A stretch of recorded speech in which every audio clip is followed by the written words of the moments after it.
Debate continues across campus after photos from a recent sorority party surfaced earlier this week. Our Alex Hager has more.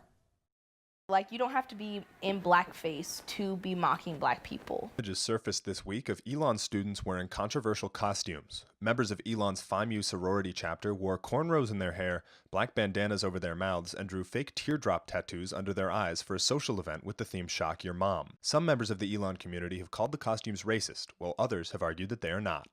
Sophomore Janae Tyson, who works as a diversity ambassador for Elon, says regardless of their intent, the costumes were offensive. But the thing is, at the end of the day, if someone deems it as offensive or is offended by it, at the end of the day, it's a problem. Regardless of if you perceive it to be one or you're directly affected by it or not, if someone else views it as a problem or is hurt by it or is offended by it, then that's all that should matter. Freshman Jimmy Reardon argues otherwise. He says that racism is out there, but this isn't it. I'm a big fighter for racial equality. Like, I see that there's problems in the United States. I see that there's problems in a lot of different college campuses, like, around the country. Like, it's a serious problem.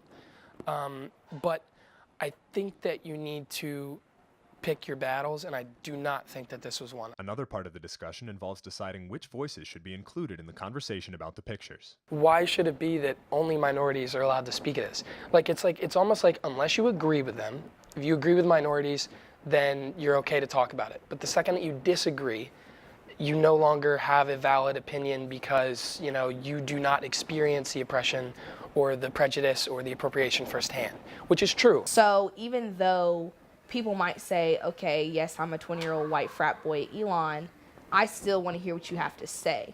But if you're going to come to the conversation with preconceived notions or ignorant biases, then I'm not going to be as apt to listen to or hear you. Alex Hager, ELN Morning. SGA Student Body President Morgan Bodinarian has responded to the issue in a letter to the editor, writing, quote, "There is no evidence to conclude that any minority community has thug life or gangster culture tied to the very essence of its history and culture. Why attribute those characteristics to any specific race or group?" End quote. The full letter is on our website, elonnewsnetwork.com.